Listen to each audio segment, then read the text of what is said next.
Hello there guys, welcome back to another episode of E&Ftv.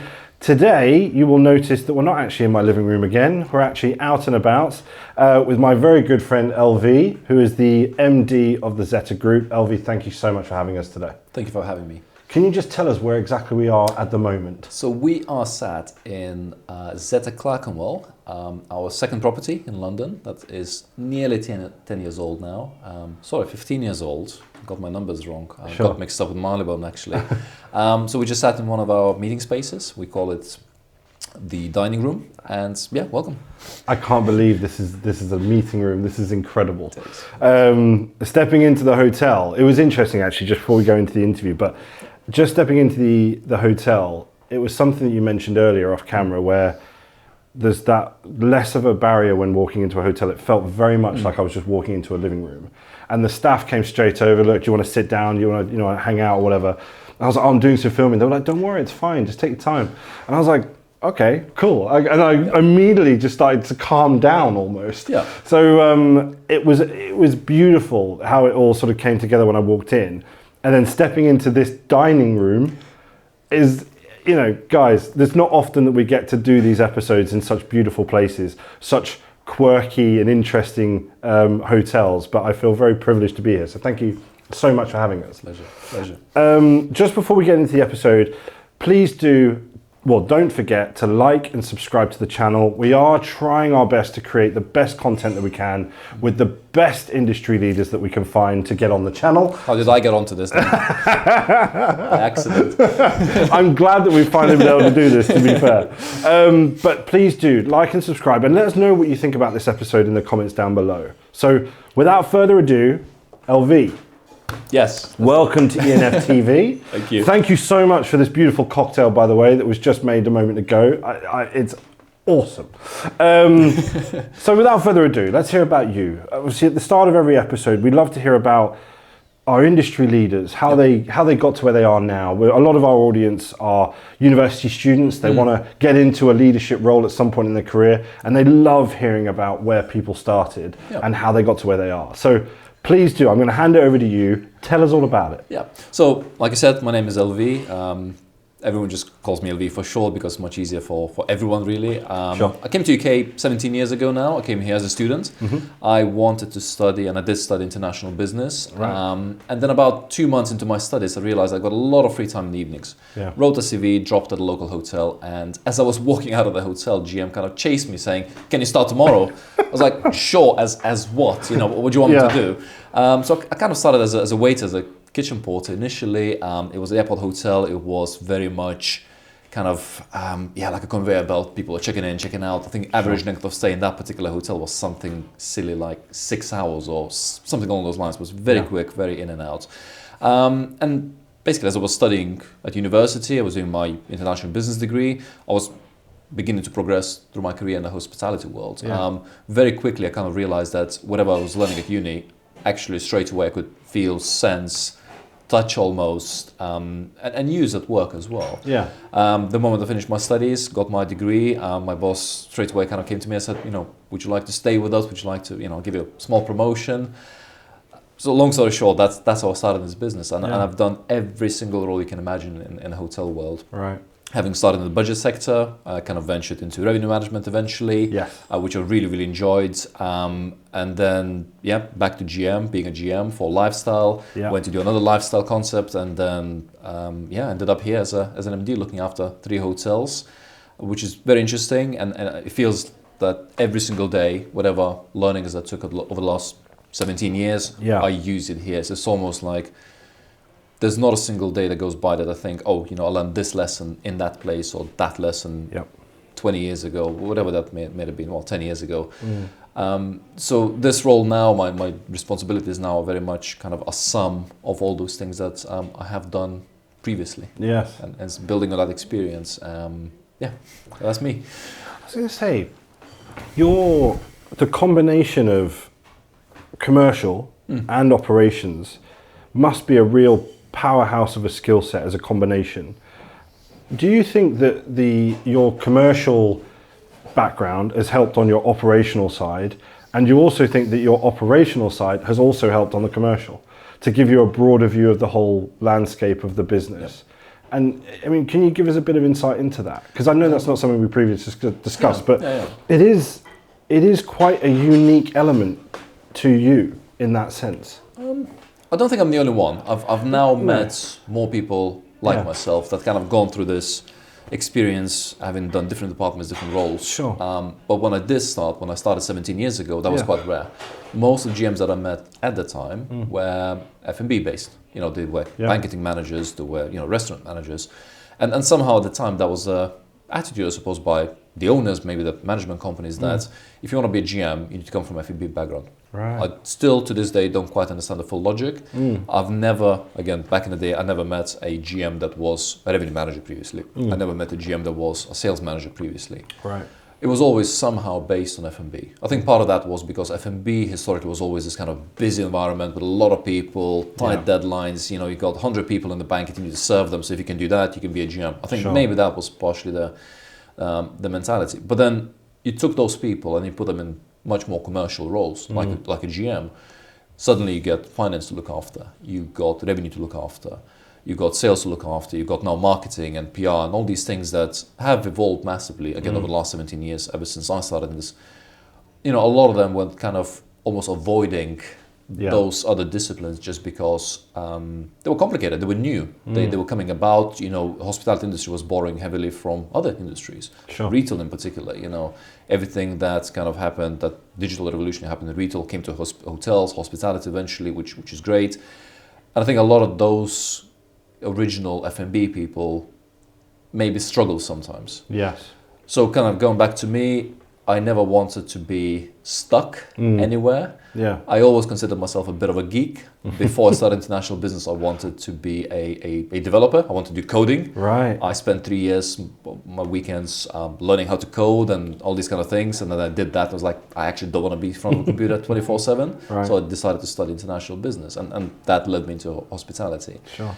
But again, all those skills, everything that I learned during those times, I think, again, it's a sum of things that I use to this day. And again, I don't think I'm unique, but I think it certainly helps. I think understanding operational challenges, because we all have them, that's what we're here. And then understanding how to marry that with commercial aspects, how to bring financial controls into place. Yeah. Seeing the bigger picture, but also being able, when needed, to dig into details. I think that's a very valuable skill. Yeah, absolutely. I'm certainly not the best. I'm not the only one that does that, but it comes in handy for me. No. Because we have revenue challenge, I can dig into that together with my head of revenue. If we have operation challenge, I can take a deep dive into that. That experience never goes away, which is a beautiful thing. As things change with other aspects of the business, again from marketing to finance and whatnot, operations unfortunately stay the same. So whatever you learned 10 years ago is very much still useful, valuable today. And as we know as well, our industry, as it does evolve from a commercial and operational perspective, people like yourself that are still in that leadership role, we're always forever learning. It's never stopping. Absolutely. And the innovation that's coming in from the marketing and wider commercial elements, there's so much going on in that space that is very exciting. True. So again, I can see for anybody that is watching, that is still at university or learning at the moment, even people like yourself are forever learning from the people within the business and external to that, right? True. My university experience, I mentioned earlier that, as I was studying, it was very useful to get promotions, especially to progress within the work environment, within the business environment. But whatever I was learning, I already knew that was outdated by 2 or 3 years at a time. Yes. Because by the time your business books are written, by the time it goes to university, it's kind of outdated. Yes. And that's sometimes a beautiful part of the business where things evolve fairly quickly. Yes. But the job here is to continue evolving yourself as a person. Yeah. The biggest learning you can take is learn how to learn how to move on with times. Yes. Just because something was true 20 years ago, probably wasn't true already 18 years ago. Don't get stuck onto that. Absolutely. And I have met a lot of people in this industry as well that are somehow maybe stuck in those ways, that talk about things that happened 20, 30 years ago, and you go like, well, that's for the history books, because market has changed, your customers have changed, the landscape of the brands has changed, consumer needs have changed, how people travel, how people book, how people make decisions, especially with AI coming into place now. There's so much that has changed in our lives. Yes. Therefore, you cannot apply the same things in the business anymore. Yeah. So the learning is to continue learning. Don't get stuck. Try to be just a little bit ahead of a curve if you can. Yeah, absolutely. That's the job. That's the trick, guys. There you go. Moving on then from yourself to now the Zetter Group. So for anybody that doesn't know that is watching, can you give us a bit of an idea of what the Zetter Group is, what the product is, and because obviously for me, the first time I've ever stepped into one, and I'm blown away. So yeah, please do give us a bit of insight into the Zetter Group. So Zetter, as it is today, is a collection of 3 independent boutique properties, managed by the same team, owned by the same ownership. Sure. If I could summarize it in one word, it's eclectic. Yeah. It's eclectic in our designs. It's eclectic in how we do things sometimes. Sure. And it's eclectic in its beauty.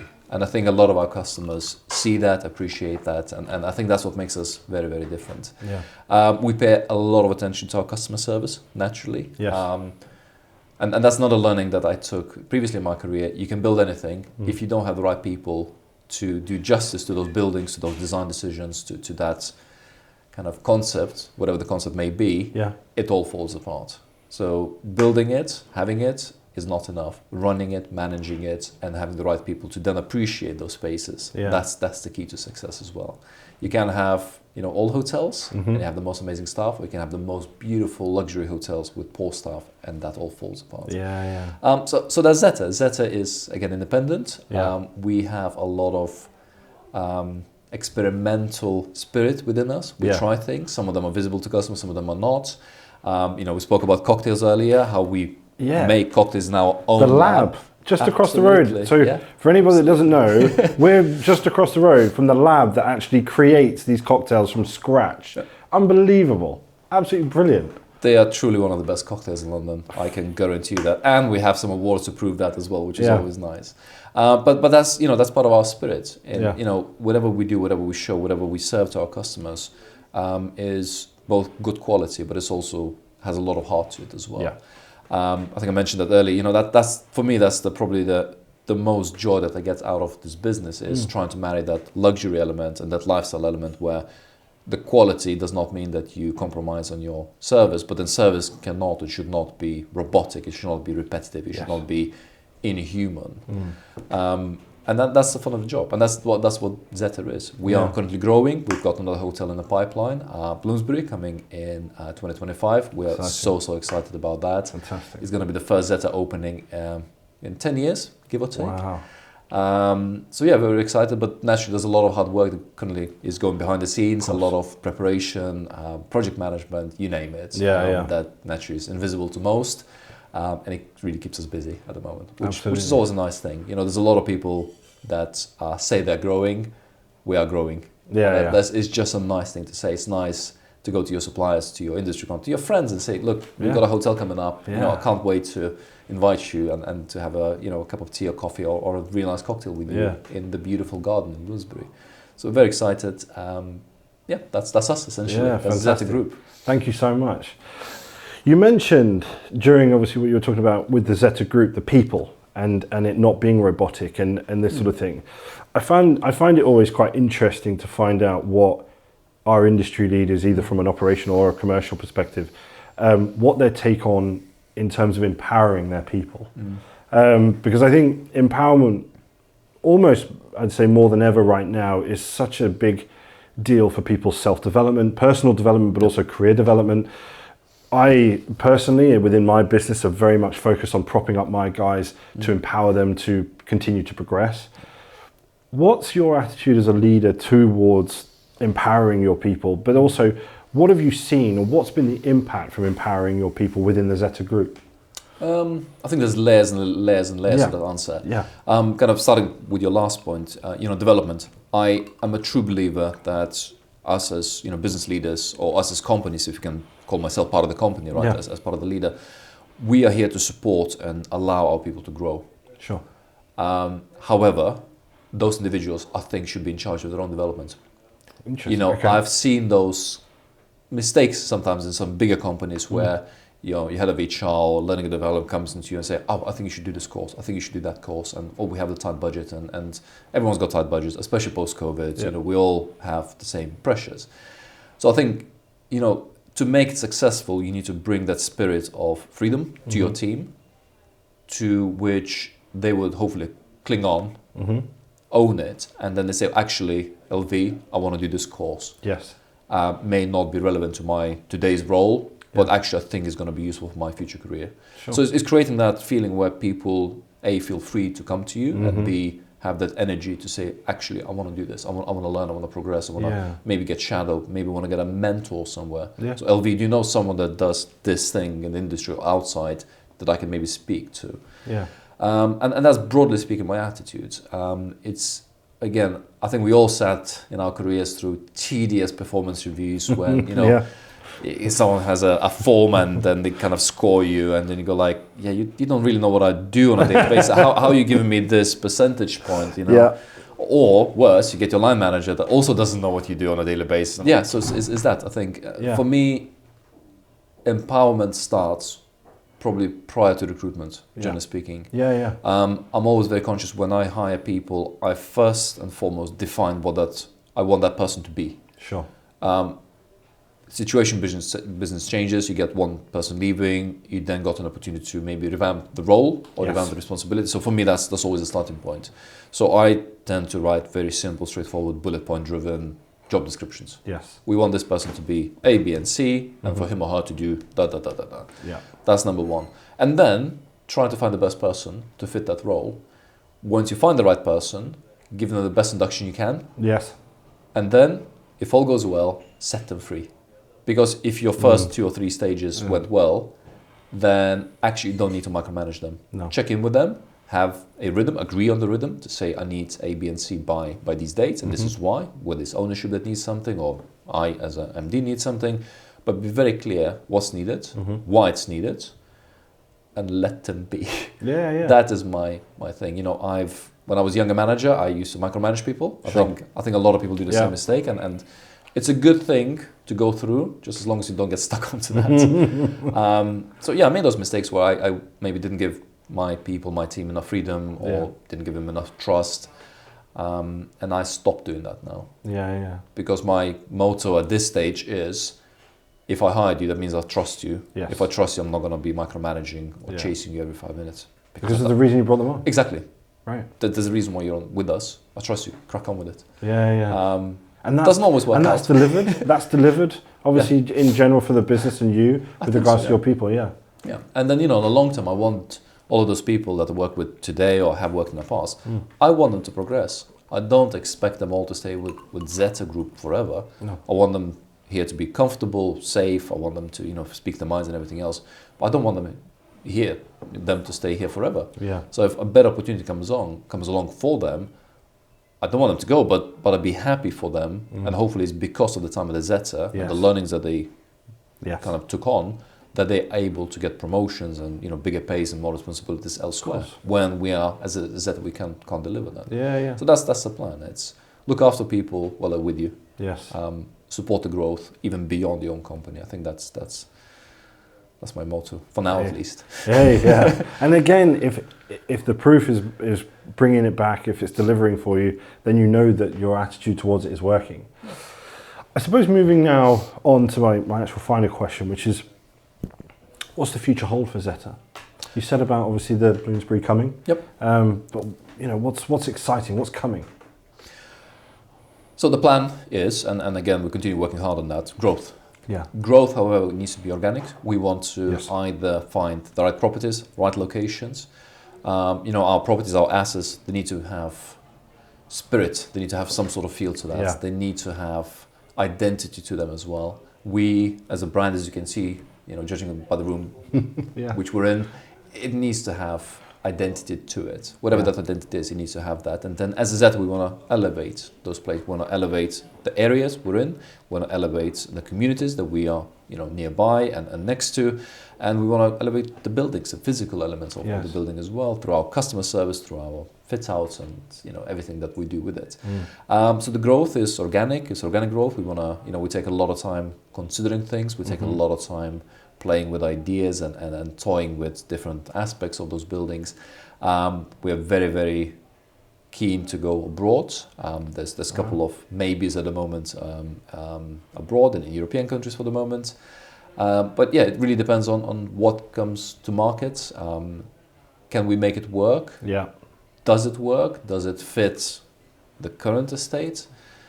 But that's our future, essentially. It's organic growth where we want to have, again, quality elements added each and every time rather than growth for growth's sake. And now numbers and financials and everything, that's extremely important. Yeah, yeah.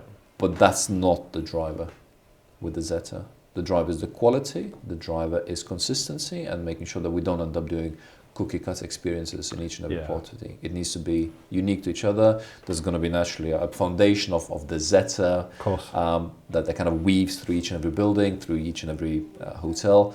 But again, it needs to be organic, because otherwise it just falls apart. And you know, what made us successful is exactly that. Yeah. If we grow too fast, if we lose our identity, we lose the spirits, people will turn away from us. We don't want to do that. No, absolutely. Well, LV, thank you so much for taking the time. Pleasure. Out of obviously your busy schedule. And I hope that we can come to the Bloomsbury and have a chat with you again there. Of course. That would be brilliant. You're on our advice list. Oh, sure. Amazing. Thank you. Well, guys, thank you so much for tuning into this week's episode. As I said at the start, don't forget to like and subscribe to the channel. And if you want to see more amazing guests like LV, don't forget to check out the other 189 other episodes that we've already got catalogued. LV, thank you so much again for taking the time. Pleasure. We'll see you in the next one, guys. Bye-bye. Bye-bye.